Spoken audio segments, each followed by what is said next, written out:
আমার এই আয়োজনটা সম্পূর্ণ নিজের হাতে বানানো জিনিস নিয়ে। আপনি যদি খেয়াল করে দেখেন যেখানে সব কিছুই যা দেখতে পাচ্ছেন, জুয়েলারিস থেকে শুরু করে ক্যানভাস দিয়ে শুরু করে আমার যত এই ফ্রেমসগুলো আছে অ্যান্ড এইগুলো সব কিছুই আমার নিজে বানানো, হাতে করা সব কিছু নিয়েই আমার এই আজকের আয়োজন। এই ধরনের মেলা কি এর আগে কখনো স্টল নিয়েছেন নাকি এটাই প্রথম? না, এটাই প্রথম আসলে আমার জন্য। আমি কীভাবে বলি, আমি এখন নিজে কখনো আঁকি শিখিনি, তো আমার খুব ইচ্ছা ছিল আঁকির দিকে যাওয়ার। তো আমি ভাবলাম যেহেতু আমি আসলে এখন অ্যাকাউন্টিং ডিপার্টমেন্টে আছি, সেটার সাথে আঁকির কোনো অ্যাটাচমেন্ট নাই, তো আমি ভাবলাম সেখান থেকে যেহেতু একটা উদ্যোক্তা মেলা আমাকে স্টেজ দিচ্ছে, মঞ্চ দিচ্ছে আমার কিছু জিনিস উপস্থাপন করার জন্য সবার সামনে, তো আমি এই সুযোগটা লুফে নিলাম। আমি হচ্ছে সুমাইয়া তাবাসু, ফিলোসফি ডিপার্টমেন্টে পড়ছি। না রিসেন্টলি মাস্টার শেষ হয়েছে 2018 সেশনে। আমার মূলত মেন যে জিনিস সেটা হচ্ছে রিয়েল পার্লের লকেট, আর এটা পুরোটাই আমার হ্যান্ডমেডের, মানে সরাসরি কিনে এনে করিনি। পার্লগুলো হচ্ছে ইম্পোর্ট করা, আর ক্লে এগুলো আমার নিজে হাতে বানানো। মেটালের কিছু জুয়েলারি আছে, এগুলো আমার নিজে হাতেই বানানো। সালাম ও শুভেচ্ছা সবাইকে। আমাদের ছাত্র জনতার গণ অভ্যুত্থান পরবর্তী সময়ে আমাদের বিশ্ববিদ্যালয়ে ছাত্র রাজনীতির কিছু গুণগত পরিবর্তন ধীরে ধীরে হচ্ছে বলে প্রতীয়মান হয়। আজকের এই আয়োজন তার একটি প্রমাণ। শুধুমাত্র সনাতনী এই দিনরাত জিন্দাবাদ মুর্দাবাদের রাজনীতি না করে সমাজকে সাথে নিয়ে সমাজের উপকার হয়, ছাত্রদের উপকার হয়, শিক্ষার্থীদের উপকার হয়, অভিভাবকদের উপকার হয়, এমন রাজনীতি আমরা চাই। আমি সাধারণত রাজনৈতিক দলের অনুষ্ঠানগুলিতে যাওয়া খুব স্বাচ্ছন্দ্য বোধ করি না, যেহেতু আমি এই ফিল্ডের মানুষ না। কিন্তু আজকে কেন এলাম? কারণ এই কাজটি সার্বজনীন কাজ। উদ্যোক্তাদেরকে প্রমোট করা আমাদের অস্তিত্বের জন্য প্রয়োজন। আমরা শুধুমাত্র আনুষ্ঠানিক চাকরির উপর আর নির্ভর করতে পারবো না, এটা এখন প্রমাণিত। এই ধরনের যে কোনো উদ্যোগে আমরা বিশ্ববিদ্যালয়ের তরফ থেকে আমাদের ছাত্রছাত্রীদের পাশে থাকতে চাই। আজকে যারা এই আয়োজনটি করেছে ছাত্র অধিকার পরিষদ, তারা মূলত আমাদেরই ছাত্রছাত্রী। আমরা তাদেরকে ঢাকা বিশ্ববিদ্যালয় পরিবারের অংশ মনে করি। আজকে যারা এই উদ্যোক্তা হিসেবে বিভিন্ন স্টলে পার্টিসিপেট করছে, তারা সবই আমাদের ছাত্রছাত্রী। আমার অত্যন্ত গর্বের একটা বিষয়। আমি চাচ্ছি যে এই জাতীয় উদ্যোগগুলি অক্ষুণ্ণ থাকুক। আবারও আমি আয়োজকদেরকে ধন্যবাদ জানাই, এই আয়োজনে যারা অংশ নিচ্ছে তাদের ধন্যবাদ জানাই, এবং ঢাকা বিশ্ববিদ্যালয়ের তরফ থেকে আমাদের সাংবাদিক বন্ধুরা সহ প্রত্যেকের জন্য আমাদের অভিবাদন এবং শুভকামনা। ভালো থাকুন। সবাইকে শুভেচ্ছা এবং অভিনন্দন। আসলে উদ্যোক্তা হওয়ার কথা অনেকেই বলছে, উৎসাহিত করছে, কিন্তু অফিসিয়ালি যদি তারা কাজ করে সেক্ষেত্রে ধরেন একটা ছোটো কারখানা স্থাপন করবে, একটা লাইসেন্স পেতে কিংবা বিদ্যুতের লাইন পেতে, আবার যদি তার সাথে গ্যাসের লাইনও দিতে হয়, সেক্ষেত্রে কিন্তু নানা ধরনের জটিলতা পোহাতে হয়। যদিও আমাদের প্রধান উপদেষ্টা নিজেও বলছেন যে তরুণরা চাকরির পেছনে ছুটবে না, তরুণরা চাকরি দিবে, কিন্তু কথাটা আসলে বলা সহজ, কিন্তু বাস্তবায়ন কিন্তু খুব ডিফিকাল্ট বাংলাদেশের বর্তমান প্রেক্ষাপটে।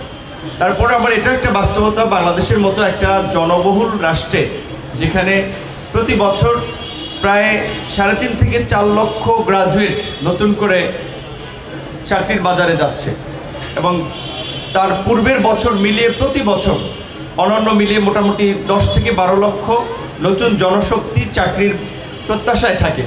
চাকরি কিন্তু প্রতি বছর 10 থেকে 12 লক্ষ সৃষ্টি হয় না। সেক্ষেত্রে এই ধরনের ছোট পরিসরেও যদি উদ্যোক্তা হিসেবে শুরু করে, অন্তত তার কিছুটা একটা নিজের কর্মের ব্যবস্থা হয়। আর আমাদের দীর্ঘদিন ধরে আমাদের তরুণ জনগোষ্ঠী আমরাও আন্দোলন করেছিলাম। আজকের যে গণ অভ্যুত্থান যে প্রেক্ষাপটে হয়েছে, এটা আপনারা সবাই জানেন যে 2018 সালে ঐতিহাসিক কোটা সংস্কার আন্দোলন, যে আন্দোলনের মধ্যে দিয়ে আমরা শেখ হাসিনার মতো কর্তৃত্ববাদী শাসককে ছাত্রদের দাবির কাছে বো ডাউন করতে বাধ্য করেছিলাম। যে সে বলেছিল যে আমরা যখন দাবি করি প্রথম দিকে কর্ণপাত করে নাই, কিন্তু শেষ পর্যন্ত আমরা লেগেছিলাম। ছাত্ররা বিশেষ করে 8ই এপ্রিল 2018 সালের 8ই এপ্রিল যখন শাহবাগে ছাত্রলীগ পুলিশের যৌথ আক্রমণ হয়, সে সময় ঢাকা বিশ্ববিদ্যালয়ের আমাদের বোনেরা রোকেয়া হল থেকে, কুয়েত মৈত্রী হল থেকে হলের দরজা ভেঙে কিন্তু বেরিয়ে এসেছিল। পরের দিন কিন্তু দেখেছেন পরিস্থিতিটা কি তৈরি হয়েছিল। শেষ পর্যন্ত শেখ হাসিনা সংসদে দাঁড়িয়ে কোটা বাতিলের ঘোষণা দিয়েছিলেন, যদিও তিনি যেটা বলেন সেটা রাখেন না, যার কারণে পরবর্তীতে আবার তার সেই কথা থেকে সরে এসেছেন। কিন্তু আমরা সরি নাই, আমরা আমাদের দাবিতে লেগেছিলাম এবং শেষ পর্যন্ত সফল হয়েছিলাম। তবে সফলতাটা খুব অল্প সময়ের মধ্যে আসে নাই, কিন্তু 2018 সালের 17ই ফেব্রুয়ারি থেকে 4 অক্টোবর পর্যন্ত, 4 অক্টোবর প্রজ্ঞাপন হয়েছে, প্রায় 8.5 মাস আমরা এই কোটা সংস্কারের দাবিতে আন্দোলন করেছিলাম। 2024-এ সেই আন্দোলনের মীমাংসিত ইস্যু প্রথম এবং দ্বিতীয় শ্রেণীর চাকরিতে কোটা বাতিল করা হয়েছে। সেটার আবার যখন কোর্টের মাধ্যমে ফিরিয়ে আনার একটা অপচেষ্টা করলো, আবার সেই 18 সালের আন্দোলন থেকে শুরু করে যারা নেতৃত্ব দিয়েছে আবার তারা কিন্তু সেটা নিয়ে রাজপথে নেমেছে। শেষ পর্যন্ত সকলের অংশগ্রহণের মধ্যে দিয়ে আজকের এই ফ্যাসিস্ট মুক্ত বাংলাদেশ আমরা পেয়েছি। আজকে ঢাকা বিশ্ববিদ্যালয়ের ছাত্র অধিকার পরিষদের প্রোগ্রাম হচ্ছে ভালো, ছাত্রদেরকে হল থেকে জোর করে নিয়ে আসা লাগে নাই, ঘুম থেকে কিংবা ক্লাস বাদ দিয়ে। এইটাই হওয়া উচিত ছাত্রদের বা ছাত্র রাজনীতির বৈশিষ্ট্য, যেটা ঢাকা বিশ্ববিদ্যালয়ের ভাইস চ্যান্সেলর বলেছেন যে একটা ছাত্র রাজনীতিতে একটা গুণগত পরিবর্তন, একটা ইতিবাচক দৃষ্টিভঙ্গি দেখা যাচ্ছে। তো এইটা দীর্ঘস্থায়ী করার জন্য আমি মনে করি যে ঢাকা বিশ্ববিদ্যালয় সহ অন্যান্য বিশ্ববিদ্যালয় এবং কলেজে নিয়মিত ছাত্র সংসদ নির্বাচনগুলো খুব জরুরি। কিন্তু ছাত্র সংসদ নির্বাচন যদি না থাকে তাহলে কিন্তু আবারও এই অপরাজনীতি ক্যাম্পাসে জেকে বসবে।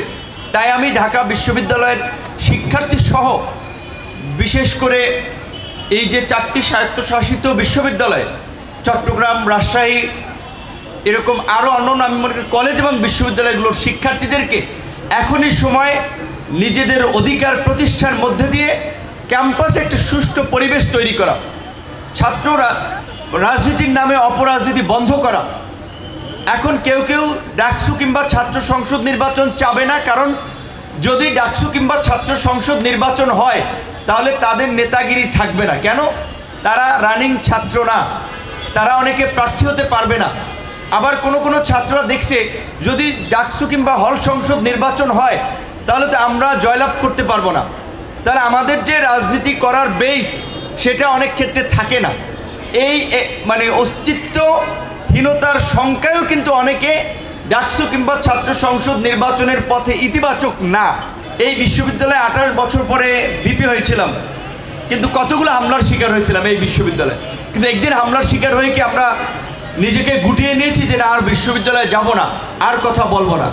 ছাত্রলীগের মতো দানবীয় সংগঠনের বিরুদ্ধে ওপেনলি দাঁড়িয়ে কথা বলেছি, প্রতিবাদ করেছি, যার ফলে আজকে শিক্ষার্থীদের মনে সাহসের সঞ্চার হয়েছিল, বিধায় কিন্তু আজকের এই পরিবর্তনটা হয়েছে। সুতরাং পরিবর্তনটা কাউকে না কাউকে শুরু করতে হয়।